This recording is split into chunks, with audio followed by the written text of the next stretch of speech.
Mga ginagawa ko para lumakas yung pagbalanse ko at saka maigalaw-galaw yung affected na side ng katawan ko, yung paralyze. Konting stretching lang ng katawan para maunat, dinadaan-daan ko lang po 'to.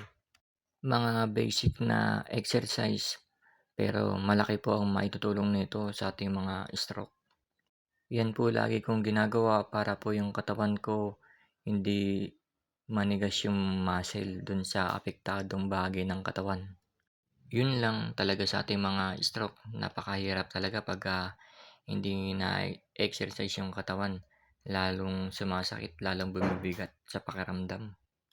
Yan kahit na simpleng exercise lang lagi araw-araw para hindi manakit yung katawan natin na paralyze.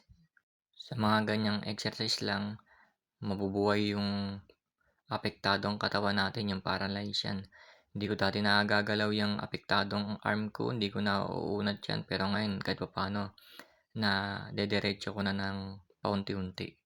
Nakakayuko na rin po ako ng konti, hindi na masakit sa balakang tsaka sa likod. At ganoon din po yung paa ko na affected, nakakadiin na po rin siya at nakakabalanse na rin po ng pakonti-konti. Yung mga hindi ko nagagawa dati na mga exercise, yung yan talaga yung mga nahihirapan talaga ako kahit na basic lang. Pero ngayon na nagagawa ko na ng maayos ng konti-konti. Kasama na rin po dito sa exercise na 'to yung speech ko, yung salita ko. Dati kasi nahihirapan ako magsalita.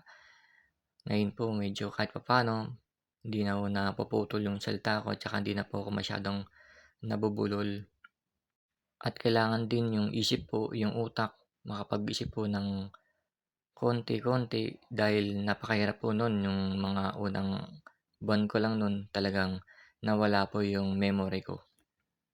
Kaya mga ka-stroke, tuloy lang po yung exercise natin, gagaling at makakagalaw din po tayo.